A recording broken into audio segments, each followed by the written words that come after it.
Ok, donc, petite remise en contexte. On est le 19 février maintenant. On a déjà interviewé Martin Snow, qu'on a vu dans l'épisode 2. Moi, j'ai eu le droit à mon interview aussi, donc c'est au tour de Fred aujourd'hui. J'arrive au bout de mon stage, je repars dans une semaine et on a bien avancé sur la gym. Donc là, on est à pile poil une semaine d'ouvrir. On a encore Ouais, quelques travaux à faire. je dirais on est près à 90%. 90%. C'est déjà pas mal, parce on a fait le plus gros, on va dire quand même, hein. Mm. C'était un gros coup de. Là, ça va être de la finition et pour rendre l'espace plus agréable. Mais bon, l'idée de cette interview, voilà, c'est aussi d'avoir, vu on est trois à participer à ce projet, c'est bien d'avoir différents points de vue à chaque fois. Et donc aujourd'hui, je m'intéresse à ce que toi, comment tu perçois ce projet, qu'est-ce que ça peut t'apporter à toi dans ta construction, dans ton développement de business et comment tu ressens les choses aussi pour la suite. Je pense que c'est intéressant de voir ça. Ok. De toute façon, il n'y a pas besoin de remettre du contexte. Je pense que les gens maintenant, ils savent qui je suis. Je pense que tu leur as présenté à travers de tes vidéos et tout ce que c'est Boxing Culture. Euh, Aujourd'hui, on est à Trinity et pourquoi moi, j'ai décidé de m'impliquer, c'est une façon aussi de redonner à la boxe ce que la boxe m'a donné. Au départ, je me suis dit, ouais, cool, je vais avoir ma gym et je pourrai avoir mes stages ici et puis j'aurai les gars. Et en fait, plus le temps passe et plus on a passé du temps ici, plus je me dis, en vrai, oui, c'est bénéfique à Boxing Culture parce que c'est devenu notre QG où bah voilà, j'aurais pas forcément besoin de payer X, Y gym pour avoir mes boxeurs ici. Mais au final, c'est un projet qui, bah, tu vois, qui nous passionne. Et moi, j'ai envie d'apporter. Tu vois, tout ce que je fais avec Boxing Culture aujourd'hui, c'est pour apporter quelque chose aux boxeurs, vraiment aider les boxeurs. Ouais. Et ici à New York, c'est marrant parce que tu vois, Boxing Culture, on développe la boxe pour que la boxe ça devienne un business en France. Mais ici c'est l'inverse parce qu'en fait les boxing gyms elles se sont perdues et tellement il fallait faire de l'argent, payer les loyers et tout, ils ont un peu oublié les boxeurs. Ouais. Ils ont oublié les boxeurs et ceux qui peuvent pas forcément se payer des abonnements à 200, 300 dollars. Donc ce projet en gros c'est rendre la boxe, je sais pas comment on dit, affordable, j'ai perdu le mot, Accessible. mais rendre la boxe accessible à tous. Et bah, c'est pour ça que j'ai décidé de vraiment être impliqué. Là, tu vois, tout ce qu'on fait, comme tu l'as déjà dit, on fait gratuitement, on n'est pas forcément payé. Moi, l'argent que je gagne, c'est pas waouh, des sommes de ouf à avoir mon QG ici, tu vois, c'est pas des grosses sommes, Ouais. mais c'est pour, comme je dis, give back. Tu vois, c'est notre façon de give back et de rendre à la boxe que la boxe m'a apporté aujourd'hui, tu vois, de donner l'opportunité à des jeunes comme toi ou d'autres, bah, de vraiment comprendre c'est quoi la boxe et que, enfin, tu vois, la boxe aujourd'hui, ça peut changer une vie, tu vois. Moi, ça m'a changé la mienne. Il y a plein de personnes à qui ça a apporté beaucoup de choses parce que, certes, ouais, c'est du sport, mais ça va beaucoup plus loin que ça, surtout sur l'aspect mental, sur l'aspect discipline, ça te forge un caractère, ça te donne confiance, enfin, ça fait plein de choses. Et je pense que bah, le rendre accessible à tous, c'est Ouais. noble, tu vois. Au moins donner la chance aux gens d'essayer, parce qu'après on peut ne pas aimer. Mais moi j'ai plein de potes à qui j'aimerais dire juste viens, mets Mhm. les gants et découvre la sensation. Juste pour ton bien, que tu ailles bien ou que tu ailles pas bien, Mhm. essaye-le. Ouais. Et moi, je rebondis sur ce que tu dis. Ça a changé, c'est en train de changer la mienne. Et c'est vrai que quand on a vu le projet au départ, on a vu le potentiel. On s'est dit, tel gain, il y a ça à gagner, il y a ça Mhm. à faire et tout. Et en évoluant, on se rend compte aussi des contraintes, déjà de l'espace, les contraintes, comment dire, on pourrait dire financières, ou parce qu'on, voilà, comment on va faire pour gérer et que ça soit quand même pas une perte financière ce projet, en tout cas pour le boss. Mhm. Et comment gérer ce système de pay what you can, tout ça c'est un peu compliqué en fait. Bah, c'est Mais compliqué, ouais. comme tu dis, on l'a fait naturellement, avec passion, parce que avec passion pour la boxe en fait. C'est ça. C'est un lieu de boxe et je pense que ça pourrait devenir un lieu de référence pour des boxeurs new-yorkais forcément, Ouais. mais pour les Français aussi. C'est ça. En fait, le truc, c'est qu'on est aussi aligné sur la vision du boss parce que nous, au départ, on s'est dit waouh, ok, on va faire ça et on va faire des abonnements comme ci et comme ça pour qu'ils soient rentables, pour qu'ils fassent de l'argent. Et lui, il nous a dit non, non, non, non, moi, vraiment, ma priorité, c'est les enfants. Et après, vous gérez le pay what you can, donc payez ce que vous pouvez. Et basé sur ça, maintenant, on s'aligne sur sa vision et on essaie de développer dans cet esprit. C'est difficile de parler de rentabilité et de profitabilité quand tu fais du kids, tu vois, Ouais. quand tu fais du open for all, pay what you can, community space. Donc, je pense que ça, il retrouvera son compte si on arrive à jouer notre coup sur la communication et qu'on a des gros donateurs, c'est comme ça on dit en français, Ouais. gros donneurs. Ouais, tu sais que même moi j'ai Ouais. un doute là-dessus. Ouais. Donc voilà, je pense qu'on pourra jouer notre coup. Si on le fait bien et tout, il sera rentable, c'est pas un problème. Il pourra payer, quand je dis rentable, il pourra payer ses loyers, il pourra payer les employés qui sont toi, potentiellement manager, et moi, je sais pas, général, manager, je sais rien comment on peut m'appeler. Mais voilà, je pense que ça sera pas un problème si on arrive à faire cet angle-là. Parce qu'aujourd'hui, il y a des grosses, enfin c'est pas la France, il y a des grosses figures dans la boxe. Ici on a Mike Tyson, Dana White qui a donné $1 million pour refaire tout le Cops and Kids. Ouais. On est à un donneur de le sécuriser ses loyers pendant 1 an ou 2, tu vois. Ouais, Ça c'est va sûr. très vite. New York, il y a énormément d'argent. Donc sur cet aspect, je m'en fais pas trop. Là où je sais pas que je m'inquiète, mais je me dis ok, on va faire un vrai taf, c'est sur le programme, sur l'organisation, la gestion du pay what you can et tout, c'est quand même assez complexe. Donc ouais, ça va être intéressant, c'est une bonne expérience pour moi. C'est aussi pour ça que je l'ai pris, c'est une autre raison. Euh, j'ai des projets en France et ce projet me met un peu un premier. En fait, je mets je mets le doigt de pied dans l'eau pour voir, ok, c'est quoi la température de manager une gym, etc., de faire des événements, Ouais. tu vois, parce qu'il y a plein d'autres choses que je vais faire. Je vais faire des workshops ici, ce que j'enseigne aux boxeurs français via mes accompagnements, je pourrais le faire ici en personne avec Bien les sûr. Américains. Et voilà, tu vois, et je me fais la main. Et c'est pour ça que c'est intéressant pour moi de prendre part à ce projet aussi, tu vois. Bah, la difficulté qu'on rencontre, je pense très, très récemment, c'est que ouais, on a décidé de commencer à communiquer, où on ne savait pas encore trop où on allait, Ouais, y a et pas on trop a de eu réaction. une super surprise parce qu'on a eu beaucoup, beaucoup d'inscriptions de gens qui nous ont envoyé leur mail, leur message pour nous dire qu'ils avaient envie de faire partie du projet et tout ça.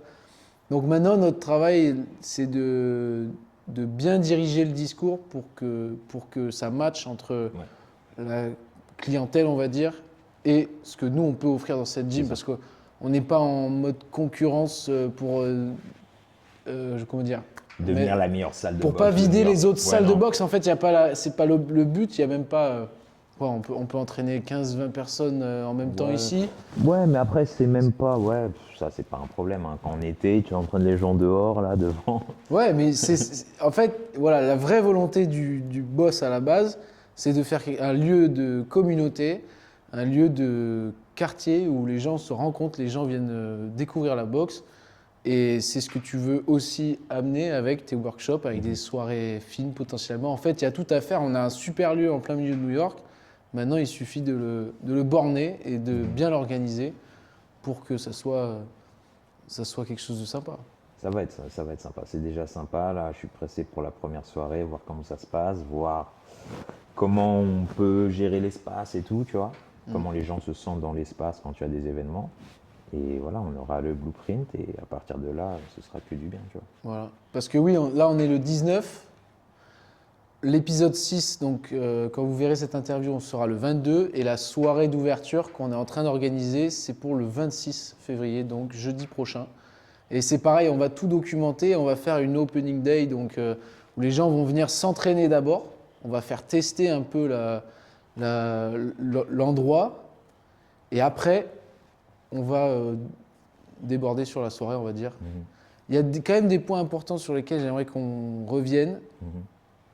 On veut, dans cette salle, ramener la boxe à l'ancienne, la boxe traditionnelle, tout en ayant une méthode intelligente d'entraînement on va dire que tu proposes, que tu inculques aux gens à travers Boxing Culture. C'est un mix des deux, C'est ça. mais on veut garder l'âme de ce lieu et de la boxe historique, quoi. C'est ça. L'idée, c'est de ne pas redevenir ce qui se fait beaucoup ici et de plus en plus en France. C'est ce qu'on appelle un boxing fitness boutique où c'est vraiment pour le fitness. Tu as du battle rope, tu jettes des balles et machin, machin. Là, vraiment, on revient à l'essence même de la boxe. Tu vois, le old school boxing, si tu ouvres un livre et tu regardes c'était quoi les entraînements de Roberto Duran, Marvin Hagler ou autres, corde à sauter, le sac, ton floor work, tes étirements, tout ce qu'aujourd'hui le fitness boxing ne te propose pas. Ouais, Tu arrives, direct, tu as un paire de gants, fais des enchaînements, enfin direct, tu es dans la stimulation. La boxe old school, c'est beaucoup de répétitions, c'est très ennuyant. ennuyeux. Voilà. Ennuyant, pardon. Voilà. Et tu vois, ça prend du temps d'apprendre les bons basiques. Ouais. Et donc voilà, c'est pour ça, je trouve que c'est aussi, ça donne une discipline, une force de caractère, parce que tu répètes la même chose, c'est frustrant. Et si tu continues à venir, c'est que tu en veux vraiment, tu veux progresser et ça te forge. C'est pour ça qu'on dit les boxeurs à l'ancienne, c'était beaucoup plus fort, parce qu'ils ont mangé, comme j'aime bien dire, ils ont mangé de la merde, quoi. Ouais. Moi, quand j'ai commencé la boxe, mon coach c'était old school. T'arrivais, avant de savoir faire 1 heure de corde, il te laissait pas envoyer un punch au sac, quoi, tu vois. C'est ce qui forge. Voilà. Donc voilà, l'idée c'est de ça, c'est de ramener ce old school training, cette vision à l'ancienne, avec ma méthode un peu moderne où on n'est pas là pour se blesser. Ok, oui, on est là pour se forger le caractère, mais pas dans l'abus, dans l'excès, comme je peux le voir dans beaucoup de salles de boxe en France ou ici, parce que c'est universel. Ouais, il faut être dur, il faut être truc, et tous les mecs ils sont blessés. J'ai plein, là cette année, c'est la première année où j'ai au moins 4 stagiaires qui annulent parce qu'ils se sont blessés à l'entraînement. Ça fait Ah ouais, quand même. 13 ans que je suis aux États-Unis, j'ai eu 2 blessures. Tu vois ce que je veux dire? Ouais. Ouais. Mais d'ailleurs, je rebondis là-dessus parce que c'est tout ce que tu apprends dans ta formation aussi, hein. Mhm. Et il y a un gros travail pour les boxeurs, il y a un gros travail pour les coachs aussi. Ouais. Et d'ailleurs, ici, la volonté, encore une fois, du patron et qu'on a beaucoup apprécié quand on a discuté, c'est de créer un lieu sain, un lieu sécure pour les gens qui veulent apprendre à boxer. Donc, il y a, comment dire, il y a une approche où on va être assez sélectif sur les coachs aussi. Ouais. On veut que la mentalité du coach, que la technique d'apprentissage du coach corresponde bien aux valeurs de C'est ça. Trinity Boxing et de Boxing Culture. C'est ça. Et que ça soit un lieu d'apprentissage sain pour les novices Pour et tous. même pour tous ceux, Pour en tout fait, le monde. ceux qui passent la porte. Il y a combien de boxeurs élites aujourd'hui qui ne savent même pas pourquoi ils font ce qu'ils font à l'entraînement, tu vois, juste parce que le coach il a dit donc je fais. Et nous on veut vraiment s'entourer des coachs qui ont une vision moderne tout en gardant ce truc de forger le caractère sans que tu abuses les boxeurs, quoi. Tu vois, tu leur cries dessus sans raison. Enfin, tu vois, il y a un moment pour tout et je pense que ça va bien matcher si on sélectionne les bons coachs. En fait. Bah, en fait, dans la recette que tu cherches, comme on disait, tu as aussi une sorte de mission que tu t'es donnée dans ce monde de la boxe aussi, c'est de trouver la bonne formule pour savoir qu'est-ce qui marche pour prendre un boxeur de n'importe quel niveau, hein, débutant ou déjà bien avancé. Qu'est-ce qui marche? C'est quoi la formule pour l'amener jusqu'à une carrière professionnelle, une carrière fiable qui paye et qui... Voilà, une vraie carrière de boxeur. Une carrière réussie dans le ring et en dehors. C'est ma nouvelle quête. Je travaille, ça c'est des projets sur lesquels je travaille en ce moment justement. J'avais commencé à écrire un livre, il est presque fini, mais il va déboucher sur un documentaire. Pour pouvoir finir ce livre, en fait, il va falloir que j'aille sur le terrain, questionner les coachs qui ont créé les champions et leur demander c'est quoi ta recette, qu'est-ce qui a fonctionné, qu'est-ce que tu penses de l'entraînement moderne. Tu vois, si on prend Usyk, Bivol, ils ont des scientifiques avec eux, c'est basé sur les mesures, sur la technologie, tu vois, sur la tracking progression, tu vois. Comment tu dis tracking? Bah, la mesure de l'évolution en, ça, fait, de ton physique, de tes performances. Voilà, il y a un suivi de la performance, il y a un suivi des données. Il y a ces mecs-là qui sont au top du monde. Et tu as les mecs comme Crawford et Gervonta Davis qui font n'importe quoi. Franchement, les gens qui connaissent la boxe et la prépa physique, ils font n'importe quoi. Ils font des dingueries. Alors que, aujourd'hui, malheureusement, les jeunes, ils voient que Gervonta Davis, il a fait ce truc-là, ils vont faire pareil, ils sont se poser la question pourquoi il le fait, comment. Il n'y a aucun, c'est ce qu'on appelle le hearsay, ça veut dire j'entends, je répète. Il n'y a aucune fondation sur ce qu'il est en train de faire. Et les gens vont faire, ouais, mais parce que j'ai vu Davis, il fait ça, Gervonta, j'ai vu, il fait ça.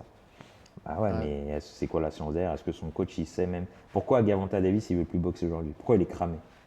Tu vois? Donc, c'est ma nouvelle quête. Aller dans les salles, comprendre, tu vois, parce qu'il y a les scientifiques et les mecs du ghetto. Et pour moi, les mecs du ghetto, c'est quand je dis les ghettos, c'est les milieux un peu moins favorisés qui ont que la boxe, pour survivre et pour s'en sortir. Mayweather, Davis et plein d'autres. En fait, je pense que c'est juste l'exception du black kid qui est extra talented, qui a beaucoup de talent et qui est bien entraîné physiquement, domine tout le monde, quoi, tu vois, sans forcément de science derrière. Donc voilà, tu vois, je vais essayer de joindre les deux bouts, voir où ça m'emmène et je pourrais finir le livre sur ça. D'où l'association qu'on va essayer, en fait, en tout cas dans cette gym, de old school et school. boxing culture, donc new school d'entraînement. Je vais enregistrer et on repart. Comme ça je l'ai. On a 16 minutes, tu vois. I'm busy. Ah, ok. Il est marrant, Martin. Qu'est-ce qu'on peut mettre en avant encore? Bon, on a eu quelques difficultés. Hein. Ouais. Déjà, il y avait, pour moi au départ, en tout cas dans le ressenti, je pense toi aussi, Martin nous a donné les clés. Ouais. Il nous a dit faites ce que vous voulez, ce que vous pouvez. Il y a eu plein de moments, des décisions, des petites décisions, des grosses décisions où on s'est dit est-ce qu'il va aimer, est-ce qu'il va pas aimer? Juste ce drapeau, quand on a voulu le déplacer, on s'est dit mais s'il faut, il va rentrer, il va dire mais qu'est-ce que vous foutez là? Pourquoi vous m'avez déplacé ce drapeau et tout? Et en fait, ce qui est merveilleux dans ce projet, c'est qu'on y met beaucoup de cœur, beaucoup de passion. Et depuis le départ, il n'y a pas eu une décision qui a été remise en question. On a eu surtout des bonnes réactions. Alors maintenant, il faut juste qu'on arrive à s'acclimater avec le personnage et réussir à installer la discussion, à travailler efficacement. Mais c'est ce qu'on arrive à faire en fait, désormais. Ouais. Et voilà, il y a eu ce petit temps de... Je pense que tu l'as ressenti aussi. Moi, j'ai eu la chance de m'y confronter plus parce que j'ai passé 2 semaines, 3 semaines avec lui. Tous les jours à aller à Trinity, essayer de parler avec lui et tout. Et je vous jure que j'ai attendu des heures des fois. Mais je pense que tu l'as ressenti. T'as dû ressentir une différence entre quand tu es parti et quand tu es revenu. C'est incroyable, c'est jour et nuit. Hein. Déjà, la façon dont il est organisé, la façon dont tu peux parler avec lui. Ça, moi, comme toi, j'y allais des fois, t'attends 1 heure, et il dit ah ouais, attends, vas-y, je fais le truc, et il t'oublie en fait. Ouais. Et là, vraiment, il est dans le truc, il est focus, et ça, c'est assez incroyable. Je pense que tu es une des premières personnes à New York à avoir attrapé son attention à ce niveau-là. Et je crois que en fait, tu es le nouveau Martin Neige. T'es son, tu vois. Tu sais qu'il le jour, il m'a montré des techniques de boxe et tout. Il m'a dit Elliot Neige, ouais, carrément. Voilà. Je t'ai dit. Il t'a à la bonne, donc c'est cool, ça fait plaisir. Ouais, on a eu des challenges.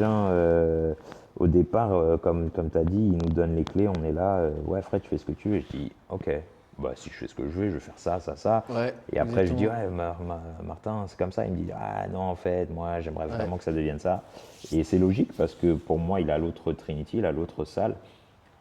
Faut pas refaire le même truc. Non. Donc en fait, c'est pour ça que c'est plus intéressant de se focus sur ce truc comme le lieu box et puis ouais. Le lieu ne s'y prête pas pour faire la même chose en fait. Non.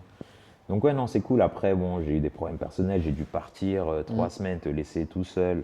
C'était challenging pour tous les deux.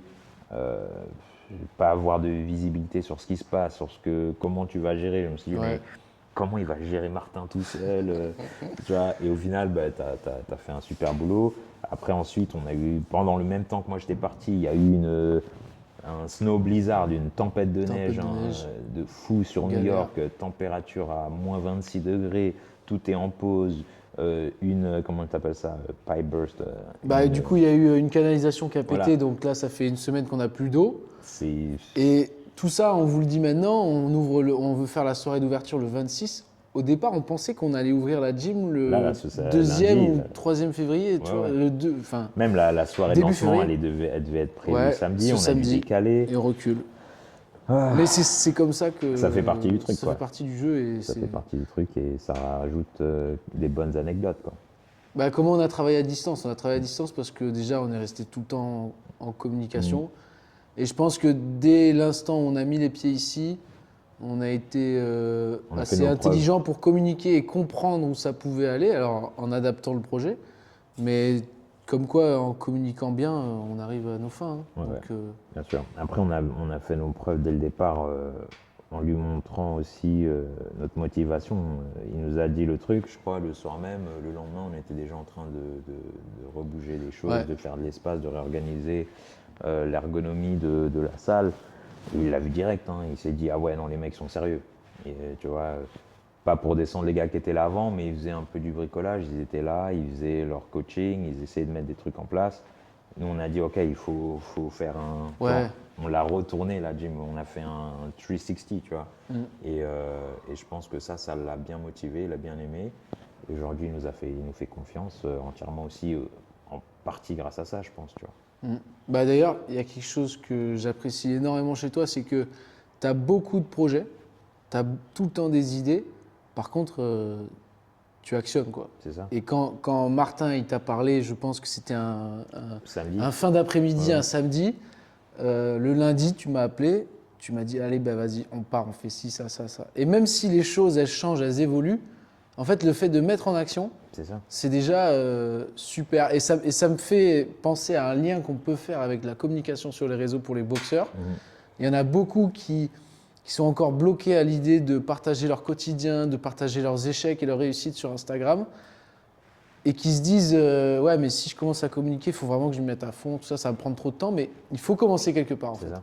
Et montrer du travail, montrer l'évolution C'est de ça. ton Pas parfait. pro. Faut pas que C'est ce pas soit grave. parfait. C'est pas parfait. Ouais. Il n'y a rien qui sera parfait dès le départ. Mais il faut apprendre. C'est ça. Et si, pour revenir sur ce truc-là, les boxeurs qui ont peur de faire ça, clin d'œil à Lorenzo, ils veulent déjà une production à la HBO. C'est-à-dire que, ouais, non, moi, si je fais un truc, il faut que ce soit lourd. Non, parce qu'après, tu te mets ton standard un peu trop haut dès le départ. Et comme tu vas pas pouvoir matcher ce standard à chaque fois, bah, tu vas rien poster. Et ça va te paralyser. Alors que, prends ton téléphone, mets-toi en face cam, fais ton truc, fais des petits montages bidons, vois ce qui marche et perfectionne avec le temps. Tu vois, comme ça, quand toi-même tu iras et tu remonteras dans tes archives, tu vas dire, ah waouh, mes vidéos, elles étaient vraiment claquées avant. Ouais. Mais ça permettra aussi à ton audience de voir que tu t'es amélioré, que tu t'es perfectionné et qu'ils évoluent avec toi en fait. Tu vois, si tu es trop parfait, direct et inaccessible, ah ouais, non, lui, il est déjà à un niveau, c'est pas pour moi. Mais si tu es là, tu montres et tu partages de façon authentique, sans te prendre trop au sérieux, les mecs vont s'attacher et se reconnaître à toi et c'est comme ça que ça marche. Dans tous les projets, il faut commencer quelque part. Ce ne sera pas parfait, il y aura pas, ce ne sera pas comme sur le plan, sur le papier, mais ça fait partie de l'apprentissage. Hein. C'est comme ça. Et puis tu me corriges si c'est pas ce que tu penses, mais moi je trouve que il faut que la qualité de ta vidéo soit en lien aussi avec tes performances sportives, dans le sens où si tu as de la qualité premium comme les boxeurs, les champions du monde, alors que tu n'as pas encore commencé l'amateur ou j'en sais rien, tu vois. Enfin, c'est un peu ce que tu disais de les mecs se comportent où ils veulent du storytelling à la champion. Quoi. En gros, ils veulent qu'il y ait tout le temps des caméramans qui soient filmés et tout. Alors que nous, ce qu'on va chercher sur un profil Instagram ou un jeune amateur, c'est cette proximité c'est avec son authenticité, vous connaître son personnage. S'identifier, ah ouais, moi aussi, putain, je pense comme lui, ah ouais, moi aussi, je Tu mets une trop grosse distance en fait si par exemple on te fait un all access pour participer à un gala. Bah tu vois. c'est trop bizarre. trop. Donc, Ouais. bon, voilà. Écoute, On est pas mal. on en a pas mal. Je pense qu'on a les difficultés qu'on a rencontrées, on a le résumé du projet, on a tes projets à toi aussi. Ouais. Maintenant, au montage. Ok, bah, on peut finir sur quoi? On peut finir sur tous les Français qui sont à New York. Rendez-vous. Elle sort quand celle-là? Celle-là, elle sort ce dimanche 22. Ok. Bah, tous les Français qui sont à New York, vous êtes bienvenus au Trinity Boxing Club. Ouais. On va faire la soirée jeudi 26, c'est ça? Ouais, jeudi 26. Donc voilà, ramener le vin et le fromage, quoi. Ouais, c'est ça. Faut ramener les bons produits de France, quoi. Ouais, ah ouais, si vous, en plus, encore mieux, si vous êtes en France et que vous comptez venir ici, ramenez-nous des dinosaures, du fromage, du Qu'est-ce qui saucisson. me manque le plus, moi? C'est quoi, toi? Bah, franchement, le croissant ou la chocolatine, parce que je supporte Oh pas non, l'idée tu d'en dis payer. chocolatine. Je supporte pas l'idée de payer 6 dollars pour en avoir Ah, une ça fait ici, mal. En alors plus, que c'est claqué. chez moi, je la paye 1 euro. Ouais, ouais, Ça me fait en trop plus, mal. ça sont nuls ici. Donc Ouais. voilà, Bon, ben. rendez-vous le 26. Et petit mot, c'est que le début de l'aventure. Là, ça a l'air déjà gros, en fait, l'aménagement, la rénovation de la salle, mais pour tous les deux, ça ouvre des portes inimaginables. Donc, moi, je vous invite simplement à rejoindre l'aventure, la mienne, celle de Fred. On est tous les deux sur Instagram, YouTube, TikTok, il y a les sites web, il y a tout. En fait, il y a une aventure à suivre, il y a quelque chose à construire, et puis voilà, c'est que le début d'une belle chose. Donc, rejoignez l'aventure et découvrez l'histoire de Fred à travers ses médias, découvrez mon évolution. Tout ça, c'est que du bonheur. Voilà. Voilà. Merci pour l'entretien. Ouais, bah, avec plaisir. Allez, super.